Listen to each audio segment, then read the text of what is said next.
మేడిగడ్డ సందర్శన సరే, మరి మా పరిస్థితి ఏంటని ఓ రైతు బీఆర్ఎస్ నేతలను నిలదీస్తూ బ్యానర్స్ కట్టి వినూత్నంగా నిరసన తెలిపారు. సుందిళ్ల బ్యారేజీ భూ నిర్వాసితులకు నష్టపరిహారం చెల్లించాలని పలు చోట్ల బ్యానర్స్ కట్టి నిరసన వ్యక్తం చేశాడు ఓ రైతు. మంథని మండలం సిరిపురం గ్రామానికి చెందిన చంద్రమోహన్ యాదవ్ తనతో పాటు గ్రామానికి చెందిన అనేక మంది రైతులు పార్వతీ బ్యారేజ్ బ్యాక్ వాటర్తో తీవ్రంగా నష్టపోయారని కట్టిన బ్యానర్స్ ఆలోచింపజేస్తున్నాయి.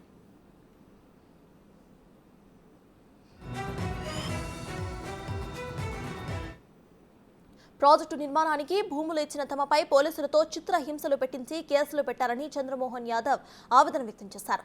ఇక్కడ జరిగిన అవినీతిని చూడాలని మేడిగడ్డ బ్యారేజీ సందర్శించడానికి వెళ్లిన బీఆర్ఎస్ నాయకులకు స్వాగతం అంటూ ఆయన పలు చోట్ల ఫ్లెక్సీలు ఏర్పాటు చేశారు.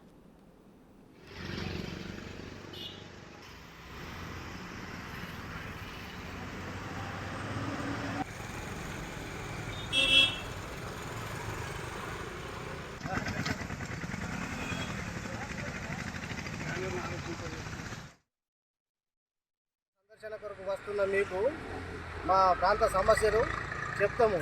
ఈ ప్రాంతాన్ని ఈ ప్రాజెక్టును వాడుతున్నారా తప్ప ఇక్కడ ప్రజలకు ఎలాంటి ఉపయోగం లేదని మేము పవర్ పాయింట్ ప్రజెంటేషన్ ద్వారా మీకు వివరిస్తాము. సుందిళ్ల బ్యారేజ్ భూ నిర్వాసిత రైతు మేము సుందిళ్ల బ్యారేజ్ కానీ ఉంటాం. మీకు తెలిసేసి మహారాజ్ పేరు బుక్ చేసి అక్కడనే వెయిట్ చేస్తాము. మీరు రావాలని మేము కోరుకుంటున్నాం. టీఆర్ఎస్ ఎమ్మెల్యే కేటీఆర్ గారు, హరీష్ రావు గారు, కేసీఆర్ గారు, మీరు మా సుందిళ్ల బ్యారేజ్ వద్దకు రండి.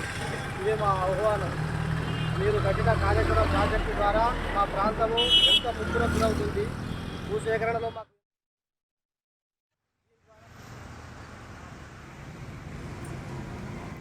కాళేశ్వరం ప్రాజెక్టు నిర్మాణం పేరుతో జేబులు నింపుకుని ప్రాజెక్టులు నిర్వీర్యం చేసిన బీఆర్ఎస్ నాయకులు మేడిగడ్డ ప్రాజెక్టుకు సందర్శించడానికి వచ్చారని ఆరోపించారు. కేటీఆర్తో పాటు బీఆర్ఎస్ ఎమ్మెల్యేలు సుందిళ్ల బ్యారేజ్ను కూడా సందర్శించాలని డిమాండ్ చేశారు. బ్యారేజీ వద్ద రైతులందరం కూడా ఉంటామని, పవర్ పాయింట్ ప్రజెంటేషన్ ద్వారా నష్టపోయిన రైతుల గురించి బీఆర్ఎస్ నాయకులకు తెలియజేస్తామని సవాలు విసిరారు.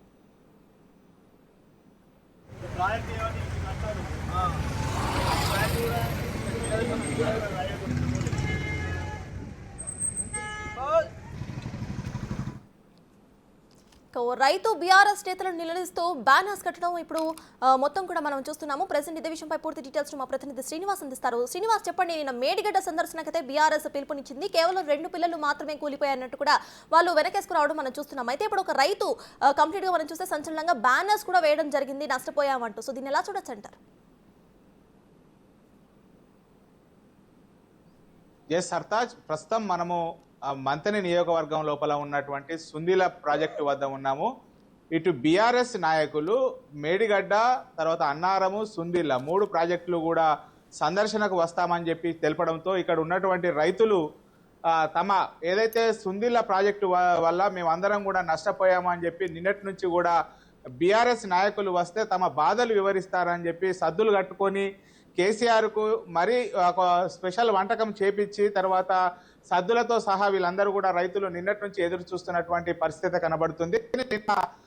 వీళ్ళంతా కూడా ఏదైతే మేడిగడ్డ ప్రాజెక్టు పైన సందర్శనకు వస్తున్నటువంటి నేపథ్యంలో ఇక్కడ పవర్ పాయింట్ ప్రదేశం కూడా ఇస్తానని చెప్పి బీఆర్ఎస్ నాయకులు చెప్పారు. కానీ ఇక్కడికి రండి, ఏదైతే ఈ ప్రాజెక్టు ఉన్నదో ప్రాజెక్టు వద్దకు వస్తే, సుందిల్ల బ్యారేజ్ వద్దకు వస్తే మేము కూడా మాకు జరిగినటువంటి నష్టాలను మొత్తం కూడా పవర్ ప్రజెంటేషన్ చేస్తామని చెప్పి రైతులందరూ కూడా వీళ్ళందరూ కూడా నిన్నటి నుంచి కూర్చున్నటువంటి పరిస్థితి కనబడుతుంది. నిన్న ఉదయం నుంచి కూడా రైతులు ఇక్కడ ఉన్నటువంటి సుందిల్ల బ్యారేజ్ వద్ద మొత్తం ఈ సుందిల్ల బ్యారేజ్కు సంబంధించినటువంటి నిర్వాసితులు ఎవరైతే ఉన్నారో నిర్వాసితులంతా కూడా వీళ్ళంతా కూడా ఇక్కడ ఫ్లెక్సీ కట్టి మమ్మల్ని పరిహారం అడిగితే చిత్రహింసలు పెట్టారు. మాకు జరిగినటువంటి అన్యాయాలను ఇటు బీఆర్ఎస్ నాయకులను వివరిస్తాము. గతం లోపల బీఆర్ఎస్ నాయకులను ప్రశ్నిస్తే మమ్మల్ని చాలా రకాలుగా నిర్బంధించి పోలీస్ స్టేషన్ లోపల నిర్బంధించి చాలా రకాల కేసులు పెట్టారు. ఇప్పటికి కూడా కోర్టుల చుట్టూ తిరుగుతున్నాము. మాకు జరిగిన అన్యాయం ఏంటిది, మరి మా సంగతి ఏంటిది అని చెప్పి నిన్నటి నుంచి కూడా రైతులు ఇక్కడ తిష్టవేసి కూర్చున్నటువంటి పరిస్థితి కనబడుతుంది. ఇక్కడ మనకు విజువల్స్ లోపల క్లియర్ గా కూడా చూడొచ్చు. వీళ్ళంతా ఇంటి నుంచి కూడా సద్దులు కూడా తీసుకొచ్చి ఒక సద్దులు, తర్వాత కళ్ళు, కేసీఆర్ కు ఇష్టం అని చెప్పి కళ్ళు, తర్వాత పెరుగు, చేపల కూర ఇవన్నిటితో కలిసి భోజనాలు తీసుకువచ్చి నిన్నటి నుంచి కూడా ఇక్కడ ఏదైతే సుందిల్ల బ్యారేజ్ ఉందో సుందిల్ల బ్యారేజ్ వద్ద నిర్వాసితులంతా కూడా కూర్చొని మరి మా సంగతి ఏంది, మా బాధలు చెప్పరా అని చెప్పి ఇటు చేస్తూ కూడా ఫ్లెక్సీలు కట్టి ఇక్కడ కూర్చున్నటువంటి పరిస్థితి కనబడుతుంది. ఇక్కడ మనకు చంద్రమోహన్ అనేటువంటి రైతు ఉన్నాడు. అసలు ఏం జరిగింది అనేటువంటిది అడిగి తెలుసుకునేటువంటి ప్రయత్నం చేద్దాం. ఎందుకు అసలు అంటే మీరు బీఆర్ఎస్ నాయకులు ఇటు మేడిగడ్డ ప్రాజెక్టు కుంగినటువంటి నేపథ్యం లోపల ఇటు పవర్ ప్రజెంటేషన్ ఇస్తారని చెప్పారు. మరి మీరు ఎందుకు ఫ్లెక్సీ ఏర్పాటు చేశారు? ఇక్కడ ఎందుకు కూర్చున్నారు నిన్నటి నుంచి కూడా? కాళేశ్వరం ప్రాజెక్టులో భాగమైన సుందిల్ల బ్యారేజీ వద్ద భూ నిర్వాసితులము కేసీఆర్ ప్రభుత్వము చేపట్టిన 123 జీవో ప్రకారము మాకు 8 లక్షలు వచ్చినాయి. 2013 భూసేకరణ చట్టం ప్రకారం 13 లక్షలు వచ్చినాయి. మాకు కేసీఆర్ ఎకరానికి ఒక 5 లక్షల రూపాయలు నష్టం చేసిండు. బ్యాక్ వాటర్ వల్ల 100 ఎకరాల పొలాలు ముంపునకు గురవుతున్నాయి ప్రతి సంవత్సరము. ఇక్కడ 4 ఎకరాల పొలము 20 ఎకరాల పొలాలకు ఇసుక మేటలు వచ్చినాయి. ఇసుక మేటలకు పోయిన సంవత్సరం వరదలు వచ్చి ఇసుక మేటలు అయితే ₹1 నష్టపరిహారం ఇవ్వలేదు. ఇలా మేడిగడ్డ అన్నారం సుందిల్ల సందర్శిస్తా మేము గొప్పగా కట్టినామని చెప్పుకునే కేసీఆర్, కేటీఆర్, హరీష్ రావు గారు మీరు వస్తే మాకు చేసిన నష్టం, మాకు చేసిన అన్యాయం, మాకు జరిగిన బాధ ఏందో చెప్పుకుంటామని మేము నిన్నటి సంది ఇక్కడ మీ కొరకు ఎదురు చూస్తున్నాము సద్దులు కట్టుకొని. ఇప్పటి వరకు కూడా మీరు రాలేదు. మీరు చేసిన భూసేకరణ చట్టం వల్ల, మీరు చేసిన కాళేశ్వరం ప్రాజెక్ట్ కట్టడం వల్ల ఇక్కడ ఉన్న ప్రాంతం ఎంత బాధకు గురైంది, ఎంత అన్యాయానికి గురైంది, ఇక్కడ సమస్యలు ఏందో చెప్తామని వాళ్ళ కొరకు నిన్నటి సంది ఎదురు చూస్తున్నాము. ఇంకా కూడా మేము నష్టపరిహారం అడిగినందుకు మా పైన మంత్రి పోలీస్ స్టేషన్ లో రోకల్ బండలు ఎక్కించి తొక్కి 3 రోజులు పోలీస్ స్టేషన్ లో ఉంచుకొని ఇప్పటి వరకు కోట్ల చుట్టూ తిరుగుతున్నాం మీ కేసులు పెడితే. మా సమస్యలు కూడా మీకు పవర్ పాయింట్ ప్రజెంటేషన్ ద్వారా ఇచ్చేందుకే మేము ఇక్కడ రెడీగా ఉన్నాము. మీరు ఎప్పుడు వస్తారు? ఇవాళ వస్తారా, రేపు వస్తారా, ఎల్లుండి ఏ ఒక్క టైం చెప్పండి. మా నిర్వాసితులు అందరం కలిసి మీకు పవర్ పాయింట్ ప్రజెంటేషన్ ఇస్తాం. దానికి ఒక్క పాయింట్ కూడా మేము తప్పు చెప్పినట్టయితే ఇక్కడ నేను ఎలా ముక్కుభూమి రాగిపోతాం.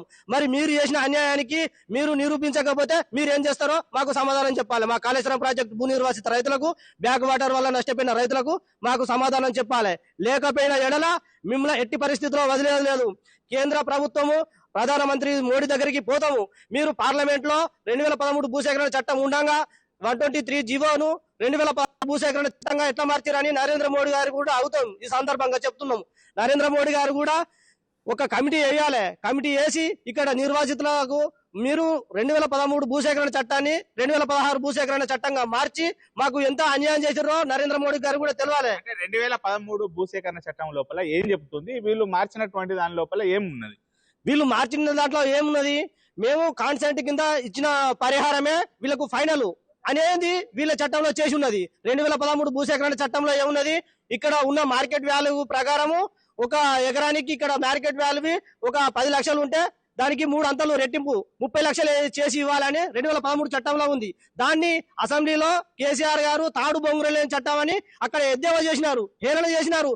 సిపిఐని, సిపిఎం ను మాకు మద్దతు ఇచ్చిన పార్టీలను, కాంగ్రెస్ పార్టీని తాడు బొంగురు లేని చట్టం, తాడు బొంగురు లేని పార్టీ అది అని, తాడు బొంగురు లేని చట్టమా అని, గుండు పినిస్ పార్టీ అని, దబ్బుడుకం పార్టీ అని హేళన చేసి వాళ్ళు చేసిందే చట్టాలు కాదు, వాళ్ళు చేసిందే పరిహారం కాదు, మేము ఇచ్చేదే పరిహారం గొప్ప, మేము చేసిన చట్టమే గొప్ప అని ప్రజలను కాకుండా పార్లమెంటు వ్యవస్థను, అసెంబ్లీ వ్యవస్థను, పార్లమెంట్ కాన్స్టిట్యూన్సీ ని ఏ విధంగా తప్పుదారి పట్టించిండు. రాష్ట్రపతి, గవర్నర్ ఎస్ఎల్ నరసింహన్ గారు కూడా ఎంత తప్పు చేసినారు. రాష్ట్రపతి ద్వారా ఒక చట్టాన్ని ఎంత తప్పు చేయించవచ్చు అనేది నిరూపించిండు కేసీఆర్ చేసిన పార్లమెంటరీ వ్యవస్థ మొత్తం కొలాప్స్ అయిపోయింది. ఈ రోజు మీరు చట్టాలు చేసే అవగాహన లేకపోతే ఉన్న చట్టాలను ఇంప్లిమెంట్ చేయండి. లేకపోతే దానికైనా మెరుగైన పరిహారం ఇస్తాం, మెరుగైన చట్టాలు చేస్తాం అన్నప్పుడు చట్టాలను చేసేటప్పుడు పార్లమెంట్ లో గానీ, అసెంబ్లీలో గానీ చర్చ పెట్టండి. ఆ చర్చ ద్వారా మాకు జరిగే అన్యాయాన్ని ఆ చర్చలో ఉన్న సభ్యులు అక్కడ చర్చిస్తారు. మీరు సంఖ్యాబలం ఉన్నదని చెప్పి అసెంబ్లీలో 10 నిమిషాల అసెంబ్లీ సమావేశాలు ఏర్పాటు చేసి 10 నిమిషాలలో బిల్లు పాస్ చేయించుకొని మీరు ఆ తర్వాత చట్టం ఐఈస్ పాస్ అంటే 2016 చట్టం ప్రకారం మాకు ఒక ఎకరానికి 5 లక్షల రూపాయలు 123 ప్రకారం నష్టపోయినాము. దీనికి మాకు పూర్తి నష్టపరిహారం అంతా వచ్చేంత వరకు మేము ఎట్టి పరిస్థితుల్లో ఈ ఇల్లును వదిలిపెట్టము. మరొక మహిళా రైతు ఉన్నారు, చెప్పండి అమ్మా. అసలు అంటే మీకు అప్పుడు ఏమి హామీ ఇచ్చారు? మీ ఇప్పుడు ఈ సుందిల్ల బ్యారేజ్ లోపల మీ భూమి ఎంత పోయింది? మీకు జరిగినటువంటి నష్టం ఏంటి? అది 3 ఎకరాల 60 సార్. 3 ఎకరాల 60 పోతే అది కేసు పెట్టిన వాళ్ళకి 13 లక్షలు వచ్చినాయి. కేసు పెట్టిన వాళ్ళకి 6 లక్షలు, కేసు పెట్టిన వాళ్ళకి అయితే 8 లక్షలు అన్నట్టు మేము సంతకాలు పెట్టినాం. మోసపోయి సంతకాలు పెడితే ఆ 8 లక్షల పట్టకున్న భూమి కూడా ఇప్పుడు ఇస్తలేరు. ఆ గిసుక అంతా పోయి పొలాలు కూడా మొత్తం తవ్వకపోయినట్టాయి. మొత్తం అది పంటలు కూడా పోయినాయి 2 సంవత్సరాలు. ఒక్కొక్కరు పంటలు నష్టం అయితే కూడా నష్టపరిహారాలు కూడా ఎవరు ఇవ్వలేదు. ఒక్కరు కూడా ఇటు మొఖాన్ని నచ్చిన వాళ్ళు లేరు. ఎవరు ఆలే చూసుకున్నారు. మన ఏమన్నా అంటే మేము 8 లక్షలు ఇప్పించినామని అనుడు అంతే. 8 లక్షలు ఇప్పించినాము అంటే ఇప్పుడు కేసు పెట్టిన వాళ్ళకి 13 వస్తాయి, మాకేమో 8 లక్షలు వస్తాయి సారు చెప్పు. 8 లక్షలు వస్తే ఎంత 5 లక్షలు నష్టపోయినట్టే కదా. ఇప్పుడు ఇంకా అంటే పరిహారం ఇంకా కొద్దిగా మీకు వచ్చేది ఉందని చెప్పి తెలిసింది. ఇంకా ఎన్ని ఎకరాలకు రావాలి పరిహారం? 3 ఎకరాల 60 3 ఎకరాలకు 5 లక్షలు అయినా కానీ మాకు ఎంత లాస్ సారు. 8 లక్షలు ఎక్కడ 13 లక్షలు ఎక్కడ. 8 లక్షలు ఇప్పుడు కేసు పెట్టిన వాళ్ళకి 13 వచ్చాయి, మాకేమో 8 వచ్చాయి. వాళ్ళకు మాకు 8 వస్తాయి, వాళ్ళకి 13 వచ్చినాయి. అంతొకసారి పోయినాయి కదా భూములు అయితే. మరి అందరికి అట్టినప్పుడు అప్పుడేమో కేసు పెట్టిన వాళ్ళకి 6 లక్షలు అని చెప్తారు, సంతకాలు పెట్టిన వాళ్ళకి 8 లక్షలు అని చెప్తారు. అట్లా భయపడి మేము 8 లక్షల సంతకాలు పెట్టినాము, కేసు పెట్టిన వాళ్ళకి 13 లక్షలు వచ్చినాయి.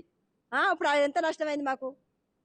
ఇది మొత్తానికైతే కొంతమంది ఇక్కడ ఏదైతే సుందీల బ్యారేజ్ లోపల కొంతమంది భూములు పోయినటువంటి రైతులు ఉన్నారో వాళ్ళందరూ కూడా కొంతమంది కోర్టుకు వెళ్ళడం జరిగింది. ఆ కోర్టుకు వెళ్ళినటువంటి వారికి ఆ భూసేకరణ చట్టం ప్రకారముగా 13 లక్షల రూపాయలు ఇవ్వడం జరిగింది. ఎవరైతే ఈ బాధితులను నమ్మించి మీరు కోర్టుకు వెళ్ళకండి మేము న్యాయం చేస్తామని చెప్పి చెప్పడంతో వీళ్ళందరూ కూడా 8 లక్షలకే వచ్చాయి. ఈ గ్రామం లోపల దాదాపుగా 30 మంది రైతుల భూములు పోగా ఒక ఇద్దరికి మాత్రమే మొత్తం పరిహారం వచ్చింది. మిగతా రైతులంతా కూడా 8 లక్షల రూపాయలు రావడంతో తమ పరిహారం కోసం ఎదురు చూస్తున్నారు.